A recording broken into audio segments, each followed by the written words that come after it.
So I saw a sort of a bittersweet, kind of sad, melancholy post from another musician on, who I sometimes run into around town here in Portland. Someone I sort of casually know, who's definitely kind of on the same rung of the ladder as me, playing the same kind of venues, which is to say the bottom rung of the local ladder.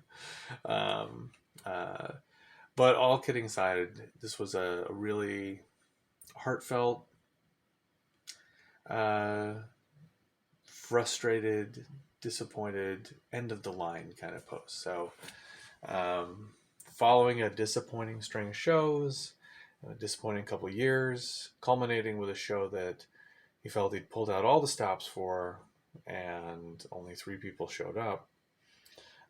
Numbers that at times I would go for, by the way.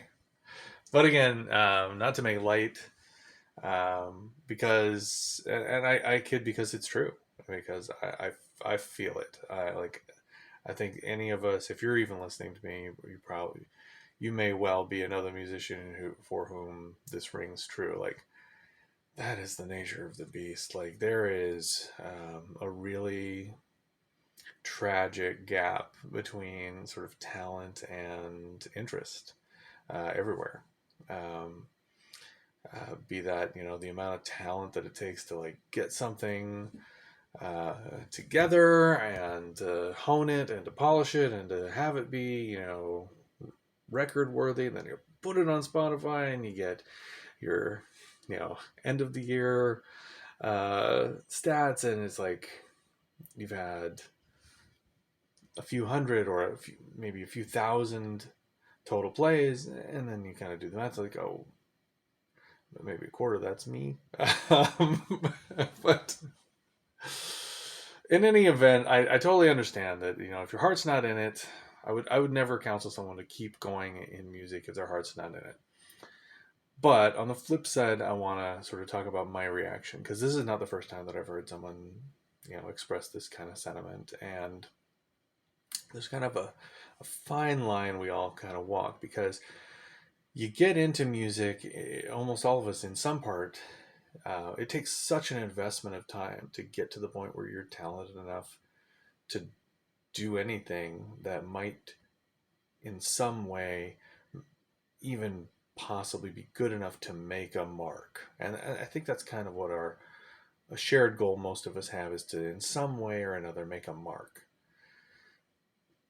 There may be some more specificity to your particular dream, your particular daydream or fantasy version of that dream, but we all kind of would feel like we'd, in some sense, made it if we made a mark of any sort.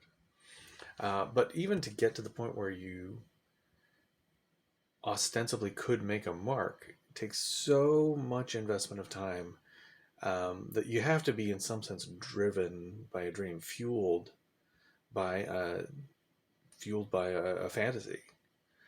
Um, and it's something where you have to walk that fine line of allowing that dream and that sort of spectacular end result, which is statistically, I mean, I can tell you, without having heard your music at all, I know the smart money. I can tell you, you will not make it.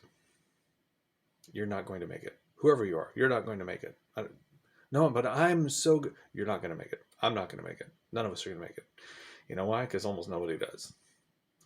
And it's not fully a meritocracy. And there's different ways to think of it. I like to think of it as, you have to be, this tall to ride the ride, but then there's lots of people who are that tall.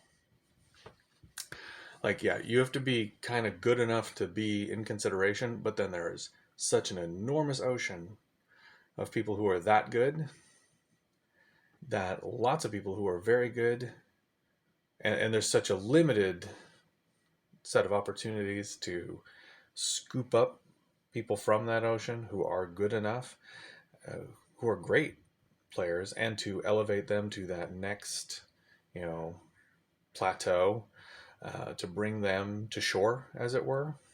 Um, that's just the nature of it, is that lots of people who are very, very talented will never make it, not because they're not talented enough to make it, but because it didn't play out that way, because there just isn't the opportunity.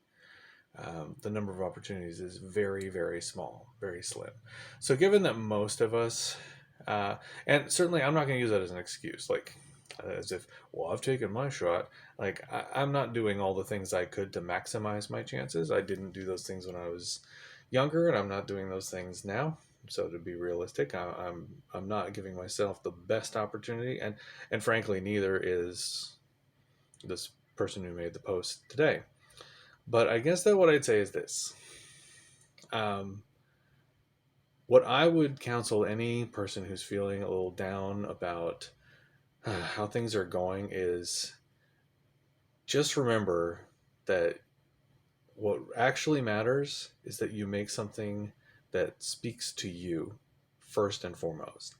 That take care of your art satisfying you first, because there is so much work to be done to be satisfied with what you are making on your own terms, and then let the chips fall with it where they may with the rest of it.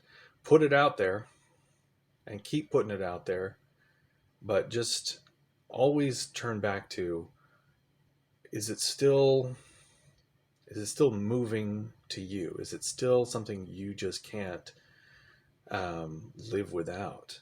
That your heart will stop beating if you don't keep singing this song. So that's the encouragement that I'd have. And I can't speak for this person whether or not they have just lost their will to create entirely. That's something, like I said, I would never counsel somebody to try to be creative if their heart's not in it. But if your heart's in it, don't concern yourself with the almost inevitable commercial failure that will follow. Keep chasing it. Keep doing it until you just can't anymore. But start and gather your satisfaction from whether or not you're hitting the mark with yourself. That's the only way to do it.